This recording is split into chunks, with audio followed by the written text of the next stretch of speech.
Hello साथियों, जय हिंद। मैं आप सभी का भारतपुर के ऑफिशियल यूट्यूब चैनल पर एक बार फिर स्वागत करता हूं। दोस्तों, आज हम लोग स्टैटिक जीके का वीडियो नंबर 22 शुरू करने जा रहे हैं। तो चलिए देखते हैं कि वीडियो नंबर 22 में किस प्रकार के प्रश्न दिए गए हैं। आइए दोस्तों देखते हैं। दोस्तों, प्रश्न नंबर पहला दिया गया है कि 29 मार्च 1857 को मंगल पांडे को कहाँ फांसी दी गई थी। तो प्रश्न पहला पूछा दोस्तों कि 29 मार्च 1857 को मंगल पांडे को कहां पर फांसी दी गई थी। तो आइए बात करते हैं मंगल पांडे के बारे में। मंगल पांडे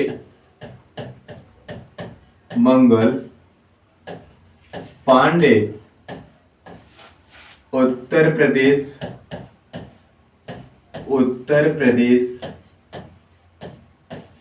राज्य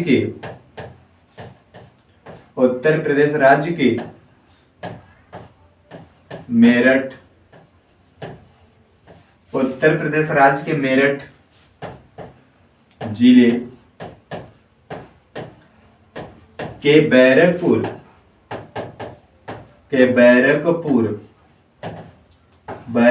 छावनी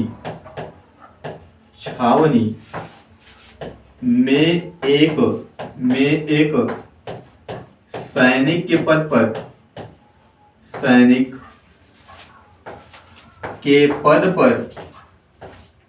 आसित थे।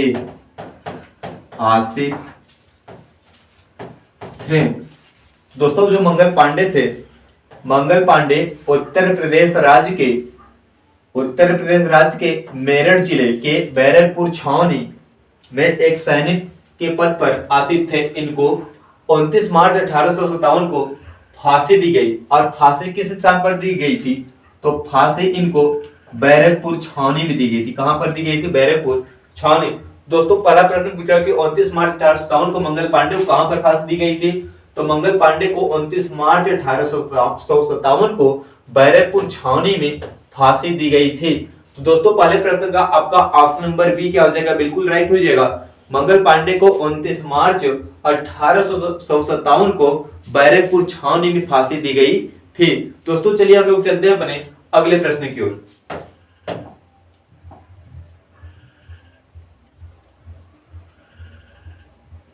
दोस्तों, प्रश्न नंबर दूसरा दिया गया है, ध्वनि सबसे तेज यात्रा करती है। आप लोग बताइए कि इस जो ऑप्शन दिया गया है, इस ऑप्शन में ऐसा कौन सा ऑप्शन है कि सबसे तेज उसमें ध्वनि यात्रा करेगी, मतलब कि गमन करेगी। आप लोग बताइए कि ध्वनि सबसे तेज यात्रा करती है। तो ध्वनि की हम लोग बात करेंगे। पहला दिया गया ऑप्शन पेट्रोल, दूसरा दिया गया इस्पात, तीसरा दिया गया नाइट्रोजन और डी दिया गया आपका केरोसिन का तेल। हम लोग बात करेंगे इस्पात की। तो इस्पात में इस्पात में ध्वनि की चाल 5960 मीटर प्रति सेकंड होती है। कितना होती है? 5960 मीटर प्रति सेकंड होती है। जो दोस्तों कितना होती है? 5960 मीटर प्रति सेकंड होती है। जो सबसे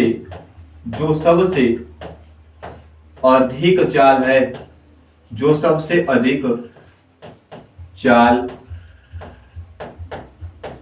चाल है। तो दोस्तों, आपका हो गया कि ध्वनि सबसे तेज यात्रा करती है। तो पेट्रोल आपका गलत हो गया। बी दिया गया इस्पात। तो इस्पात में ध्वनि की चाल 5960 मीटर प्रति सेकंड होती है। आपका क्या हो जाएगा? 5960, मतलब कि इस्पात आपका क्या हो जाएगा? राइट हो जाएगा। ध्वनि सबसे तेज यात्रा इस्पात में करते, किसमें करते हैं? इस्पात में। तो प्रश्न नंबर 2 का ऑप्शन नंबर बी क्या हो जाएगा? बिल्कुल सही हो जाएगा। ध्वनि सबसे तेज यात्रा करती है इस्पात में। चलिए दोस्तों, हम लोग चलते हैं अपने तीसरे प्रश्न की ओर।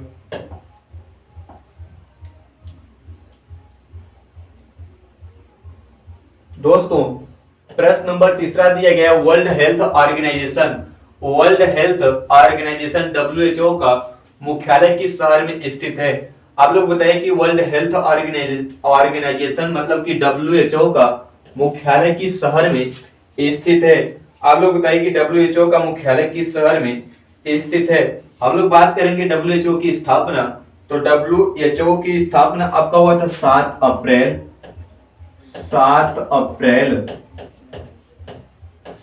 अप्रैल डब्ल्यूएचओ का जो स्थापना हो जाता है, डब्ल्यूएचओ का स्थापना आपका होता है 7 अप्रैल 1948 1948 को डब्ल्यूएचओ का स्थापना हुआ। तो 7 अप्रैल सन 1948 को डब्ल्यूएचओ का स्थापना हुआ। इसका मुख्यालय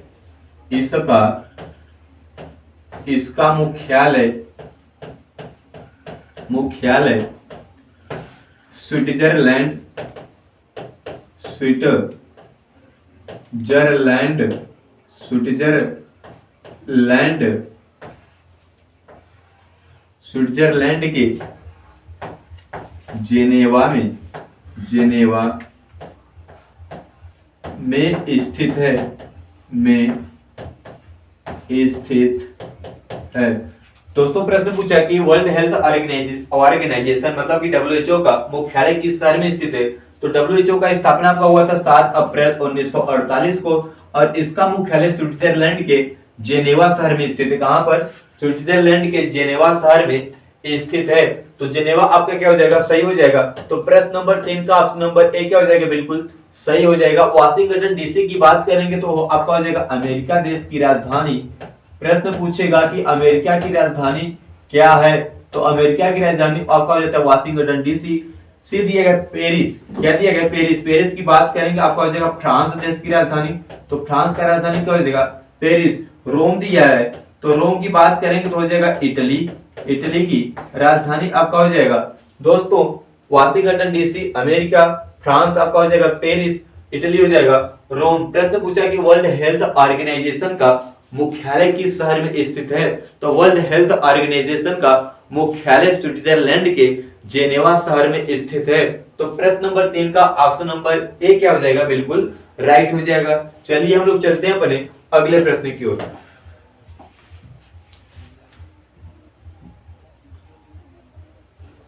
दोस्तों प्रश्न नंबर 4 दिया गया है। प्रश्न नंबर 4 दिया गया है कि भारत के राष्ट्रपति का कार्यकाल कितने वर्षों के लिए होता है।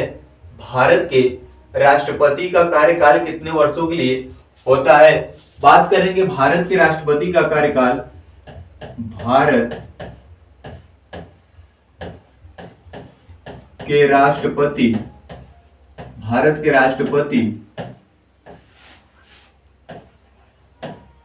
का कार्यकाल, भारत के राष्ट्रपति का कार्यकाल 5 वर्षों के लिए होता है। 5 वर्ष के लिए होता है। कितने वर्ष के लिए होता है? 5 वर्ष के लिए होता है। बात करेंगे कि राष्ट्रपति को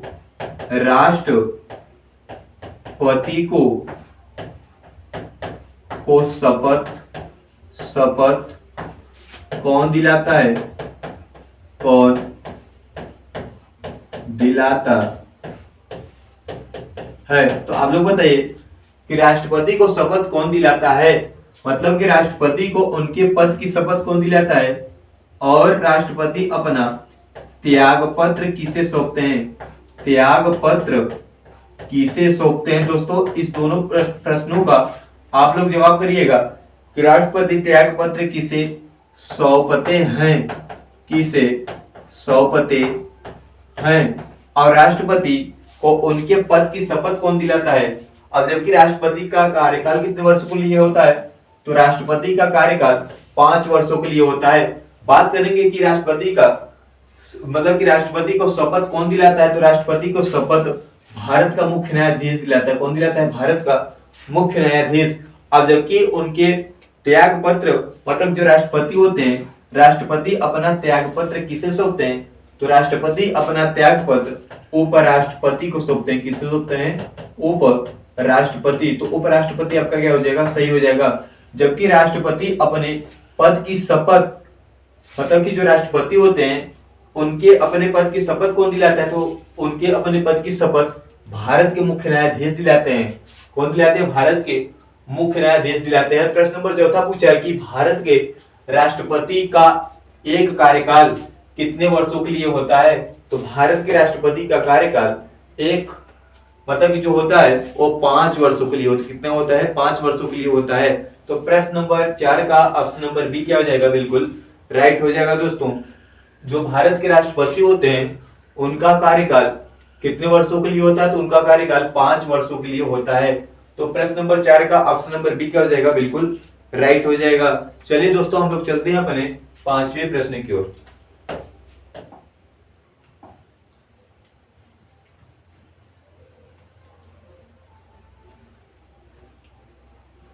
दोस्तों प्रश्न नंबर 5 दिया गया है कि किसकी सलाह पर राष्ट्रपति दूसरे मंत्रियों को नियुक्त करते हैं? यदि राष्ट्रपति को किसी दूसरे मंत्री को नियुक्त करना हो तो वह किसकी सलाह लेते हैं?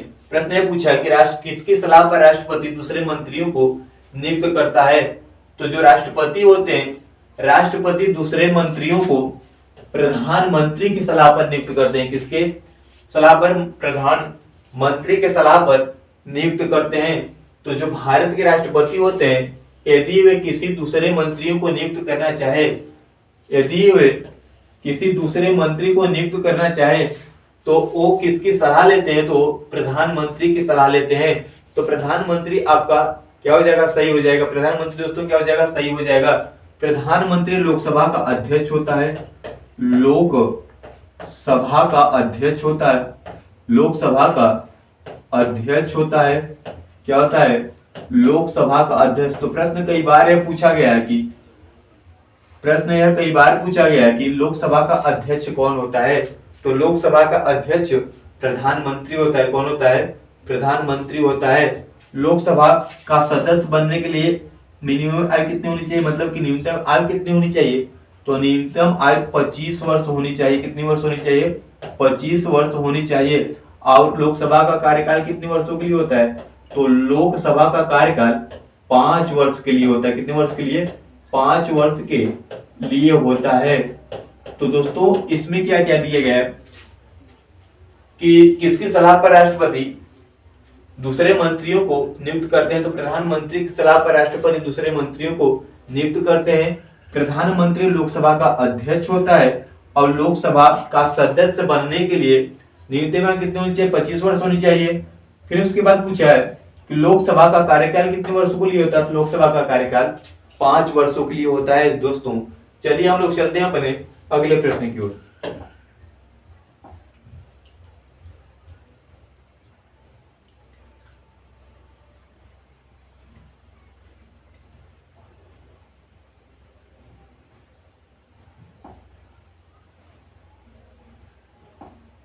दोस्तों प्रश्न नंबर 6 दिया गया है कि भारत की किस राज्य की तटरेखा सबसे लंबी है? आप लोग बताइए कि भारत की किस राज्य की तटरेखा सबसे लंबी है? दोस्तों इस प्रश्न का आंसर आप लोग करिए कि भारत की किस राज्य की तटरेखा सबसे लंबी है। आंध्र प्रदेश की बात करेंगे, आंध्र प्रदेश की बात करेंगे तो आंध्र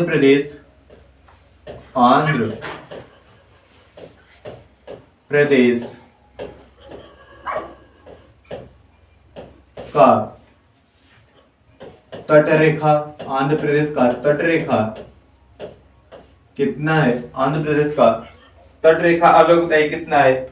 जो आंध्र प्रदेश का तटरेखा है और 975 किलोमीटर। कितना है? 975 किलोमीटर। कितना है? 975 किलोमीटर। दोस्तों प्रश्न पूछा है कि भारत की किस राज्य की तटरेखा सबसे लंबी है? तो आप लोग बताइए। यदि हम लोग गुजरात की बात करेंगे तो गुजरात की तटरेखा आपका हो जाएगा, गुजरात की तटरेखा आपका हो जाएगा 1663 किलोमीटर। कितना हो जाएगा? 1663 किलोमीटर। तो गुजरात राज्य की तटरेखा सबसे क्या हो जाती है? लंबी हो जाती है। फिर उसके बाद 975 किलोमीटर आपका हो जाता है आंध्र प्रदेश। तो पहला पूछा है कि भारत की किस राज्य की तटरेखा सबसे लंबी है? तो गुजरात राज्य की तटरेखा सबसे क्या हो जाती है? लंबी हो जाती। क्या हो जाती है? सबसे लंबी हो जाती है। दोस्तों इसमें ये पूछता कि भारत की मतलब कि यदि पूछता दूसरे नंबर पर, तो दूसरे नंबर पर आपका हो जाता है आंध्र प्रदेश, और जबकि पहले नंबर पर आपका हो गया गुजरात। गुजरात की तटरेखा 1663 किलोमीटर और जबकि आंध्र प्रदेश की तटरेखा 975 किलोमीटर हो जाती है। तो दोस्तों प्रश्न पूछा कि भारत की किस राज्य की तटरेखा सबसे लंबी है, तो भारत के गुजरात राज्य की तटरेखा सबसे क्या है, लंबी हो जाती है। तो प्रश्न नंबर 6 का ऑप्शन नंबर सी बिल्कुल क्या हो जाएगा, राइट हो जाएगा दोस्तों। चलिए हम लोग चलते हैं दोस्तों अपने अगले प्रश्न की ओर।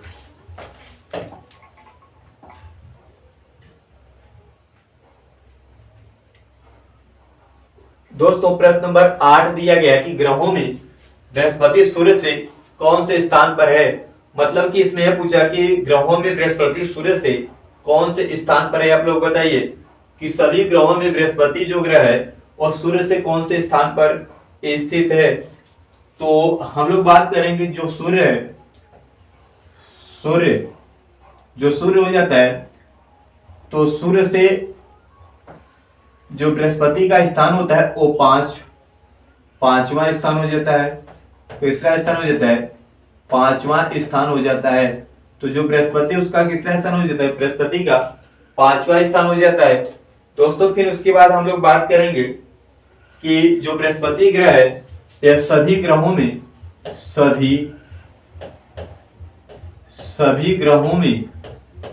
सबसे बड़ा ग्रह, सभी ग्रहों में सबसे बड़ा ग्रह हो जाता है। तो सभी ग्रहों में सबसे बड़ा ग्रह कौन सा ग्रह हो जाता है, सभी ग्रहों में सबसे बड़ा ग्रह आपका हो जाता है बृहस्पति। कौन सा ग्रह हो जाता है, बृहस्पति हो जाता है। यदि हम लोग बृहस्पति के उपग्रहों की संख्या की बात करेंगे तो कुल उपग्रहों की संख्या आपका हो जाता है, कुल उपग्रहों की संख्या आपका हो जाता है, बृहस्पति के कुल उपग्रहों की संख्या आपका हो जाता है 79। कौन सा हो जाता है, 79। तो बृहस्पति के पास कुल उपग्रहों की संख्या आपका हो जाता है 79। कितनी हो जाती है, 79 हो जाती है। और सबसे बड़े ग्रह की बात करेंगे, बृहस्पति के सबसे बड़े ग्रह की बात हम लोग करेंगे तो बृहस्पति का सबसे बड़ा ग्रह आपका हो जाता है गैनीमेड। क्या हो जाता है, गैनीमेड। तो बृहस्पति ग्रह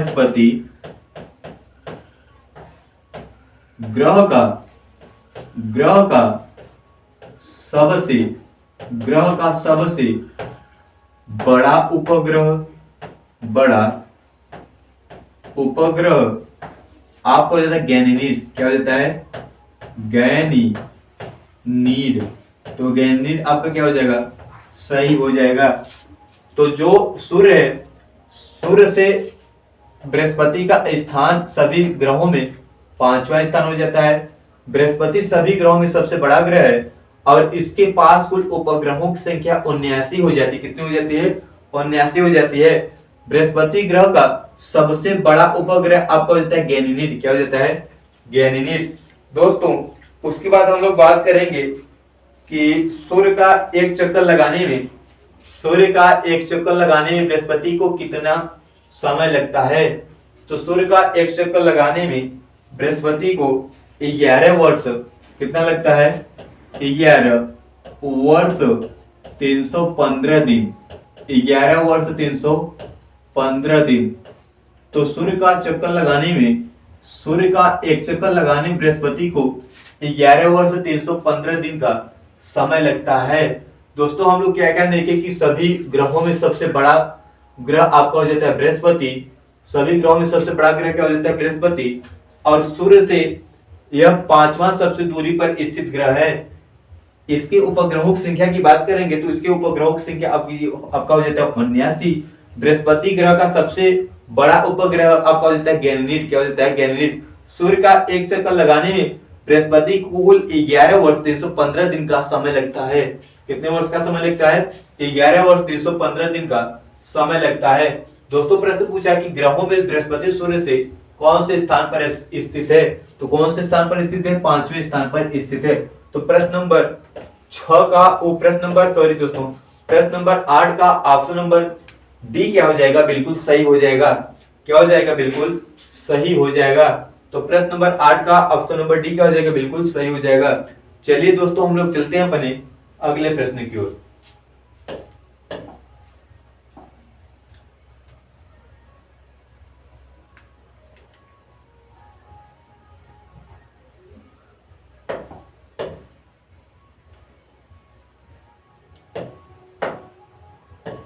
दोस्तों प्रश्न नंबर 9 दिया गया, पित्त का उत्पादन कहाँ होता है। आप लोग बताइए कि जो पित्त होता है, पित्त का उत्पादन कहाँ होता है। तो पित्त की उत्पादन की हम लोग बात करेंगे तो पित्त का उत्पादन, पित्त का उत्पादन, पित्त का उत्पादन यकृत में होता है। कहां पर होता है? यकृत में होता है, यकृत में होता है। पित्त जो होता है, पित्त, पित्त हल्के, हल्के पीले रंग का, हल्के पीले रंग का एक द्रव होता है, एक द्रव होता है। जो क्या होता है? एक द्रव होता है, होता है जो हल्का क्षारी होता है, जो हल्का, जो हल्का क्या होता है? क्षारी होता है। तो दोस्तों पित्त का उत्पादन, पित्त का उत्पादन यकृत में होता है। यकृत हल्के पीले रंग का एक द्रव होता है। क्या होता है? हल्के पीले रंग का एक द्रव होता है जो क्या होता है? क्षारी होता है। क्या होता है? क्षारी होता है। दोस्तों हम लोग बात करेंगे कि पित्त रस की पीएच मान, जो पित्त का पीएच मान होता है, पित्त का पीएच मान आपका हो जाता है, पीएच मान आपका हो जाता है 7.7। कितना हो जाता है? 7.7। तो पित्त रस के पीएच मान क्या हो जाता है? पित्त रस का पीएच मान आपका हो जाता है 7.7। पित्त का उत्पादन यकृत में होता है। यकृत का, यकृत के रंग की बात करेंगे दोस्तों, पित्त रस का जो उत्पादन होता है, पित्त रस का उत्पादन यकृत में होता है। और यदि हम लोग बात करेंगे कि पित्त जो होता है, पित्त हल्के पीले रंग का एक द्रव होता है जो क्या होता है? क्षारी होता है। क्या होता है? क्षारी होता है। और पित्त रस का पीएच मान क्या होता है? तो पित्त रस का पीएच मान 7.7 होता है। क्या होता है? 7.7 होता है। तो प्रश्न पूछा कि पित्त का उत्पादन कहाँ होता है? तो पित्त का उत्पादन यकृत में होता है। कहां पर होता है? यकृत में होता है। तो प्रश्न नंबर 9 का ऑप्शन नंबर सी क्या हो जाएगा? बिल्कुल राइट हो जाएगा। क्या हो जाएगा? बिल्कुल राइट हो जाएगा। प्रश्न नंबर 9 का ऑप्शन नंबर सी क्या हो जाएगा दोस्तों? बिल्कुल सही हो जाएगा। पित्त का उत्पादन यकृत में होता है। चलिए दोस्तों हम लोग चलते हैं अपने अगले प्रश्न की ओर।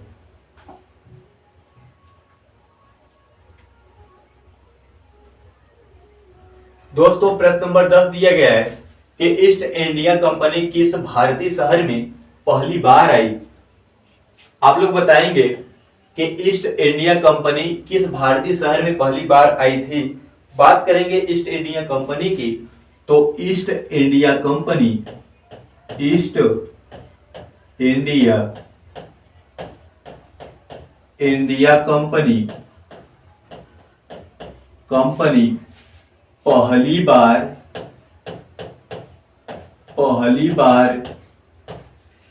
सन 1916 में, पहली बार सन 1900, सॉरी दोस्तों, ईस्ट इंडिया कंपनी पहली बार सन 1600, पहली बार सन 1608 में, सन 1608 में सूरत शहर में आई। सूरत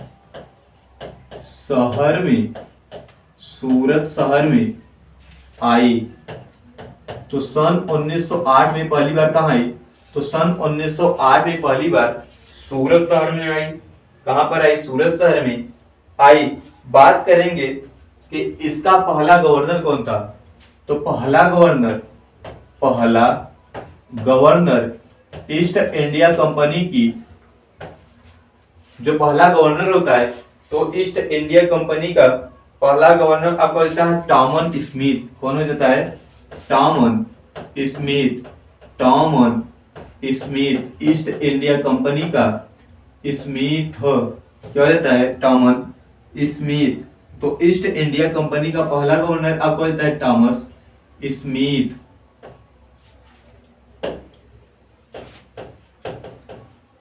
टॉमस स्मिथ क्या हो जाएगा? सही हो जाएगा। दोस्तों बात करेगा कि ईस्ट इंडिया कंपनी का पहला गवर्नर कौन था? तो ईस्ट इंडिया कंपनी का पहला गवर्नर टॉमस स्मिथ था। ईस्ट इंडिया कंपनी पहली बार भारत में सन 1608 में कहां पर आई? सूरत शहर में आई। कहां पर आई? सूरत शहर में आई। दोस्तों सूरत शहर आपका क्या हो जाएगा? सही हो जाएगा। तो प्रश्न नंबर 10 का ऑप्शन नंबर डी क्या हो जाएगा? बिल्कुल सही हो जाएगा। ईस्ट इंडिया कंपनी पहली बार सन 1608 में सूरत शहर में आई और इसका पहला गवर्नर टॉमन स्मिथ था। कौन था? टॉमन स्मिथ था। दोस्तों चलिए हम लोग चलते हैं बने अगले प्रश्न की ओर।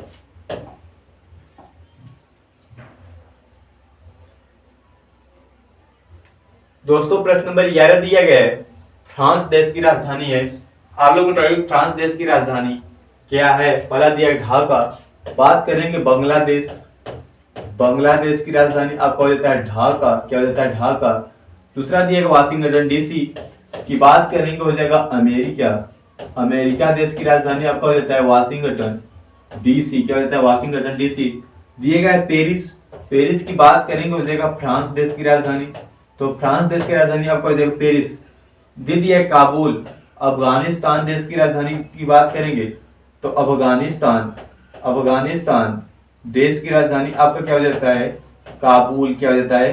काबुल। तो प्रश्न पूछा कि फ्रांस देश की राजधानी है, तो फ्रांस देश की राजधानी आपका हो जाता है पेरिस। क्या हो जाता है? पेरिस। प्रश्न नंबर 11 का ऑप्शन नंबर सी क्या हो जाएगा? बिल्कुल राइट हो जाएगा। चलिए दोस्तों हम लोग चलते हैं अपने अगले प्रश्न की ओर।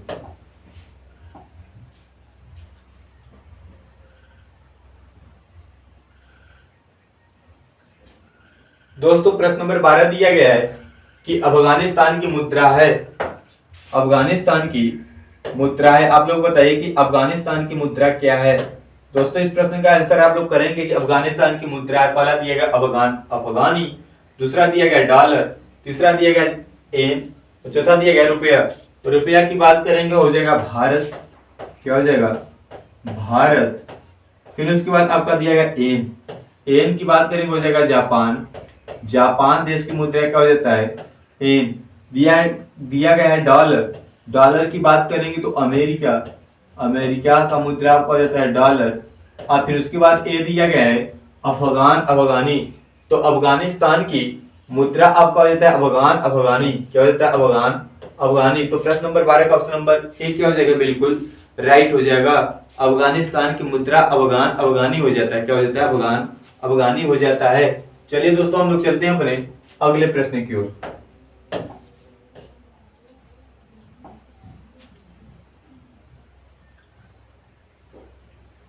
दोस्तों प्रश्न नंबर 13 दिया गया है, भारी जल का सामान्य सूत्र है, भारी जल का सामान्य सूत्र है। आप लोग बताइए कि भारी जल का सामान्य सूत्र क्या है? पहला दिया गया H2O। तो H2O आपका हो जाता है, H2O आपका हो जाता है सामान्य जल। क्या हो जाता है? सामान्य जल। सामान्य जल का सूत्र आपका हो जाता है H2O, सामान्य जल का सूत्र क्या होता है? H2O। बी दिया D2O, D2O ड्यूटेरियम ऑक्साइड। सी दिए गए NaCl। बात करेंगे NaCl की, सोडियम क्लोराइड मतलब साधारण नमक। क्या हो जाता है? साधारण, साधारण नमक। सोडियम क्लोराइड मतलब साधारण नमक। दे दिया गया NaHCO3, सोडियम बाइकार्बोनेट। बात करेंगे खाने का सोडा। क्या होता है? खाने का सोडा। तो सोडियम बाइकार्बोनेट आपको होता है खाने का सोडा। क्या होता है? खाने का सोडा।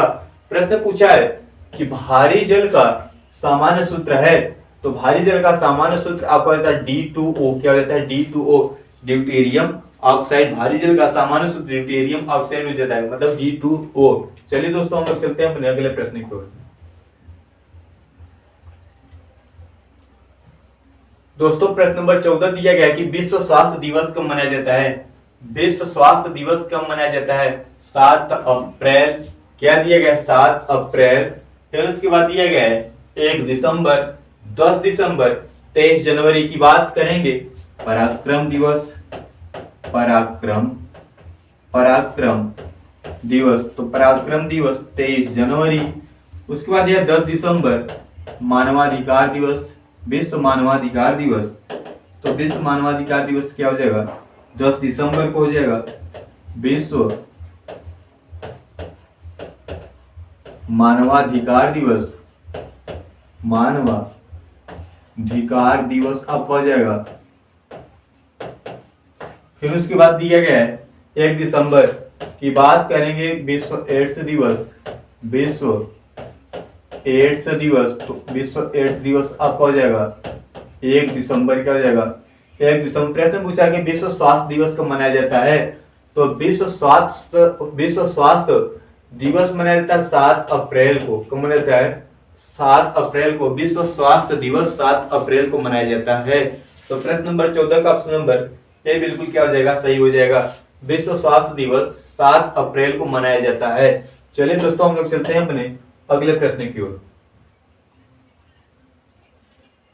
दोस्तों प्रश्न नंबर 15 दिया गया है। प्रश्न नंबर 15 दिया गया है, वंदे मातरम का नारा किसने दिया था? वंदे मातरम का नारा किसने दिया था? तो दोस्तों यह प्रश्न आपको मिलता है होमवर्क के रूप में। इस प्रश्न का आंसर आप लोग कमेंट बॉक्स में देंगे कि इस प्रश्न का सही आंसर क्या होगा। दोस्तों प्रश्न नंबर 15 का आप लोग इसका आंसर कमेंट बॉक्स में देंगे कि इस प्रश्न का सही आंसर क्या होगा। दोस्तों कल का प्रश्नों का जवाब देने वाले जो विद्यार्थी थे, हम बताना चाहेंगे कि वो विद्यार्थी कौन कौन थे।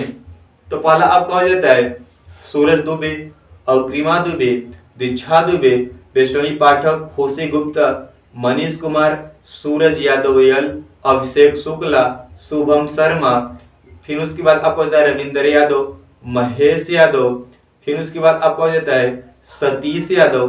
तो इन बच्चों ने कल के प्रश्नों का बहुत ही कम समय बहुत सटीक और बहुत शानदार जवाब दिया था। दोस्तों हमें उम्मीद है कि इस प्रश्न का भी आप लोग बहुत सटीक बहुत ही शानदार जवाब देंगे। दोस्तों इस प्रश्न का जो आंसर बताएंगे कल के वीडियो में मैं उनका नाम बताऊंगा। दोस्तों आज तक के लिए हम लोग स्टैटिक जीके को यहीं समाप्त करते हैं। मिलते हैं अगले वीडियो में, तब तक के लिए आप सभी को जय हिंद।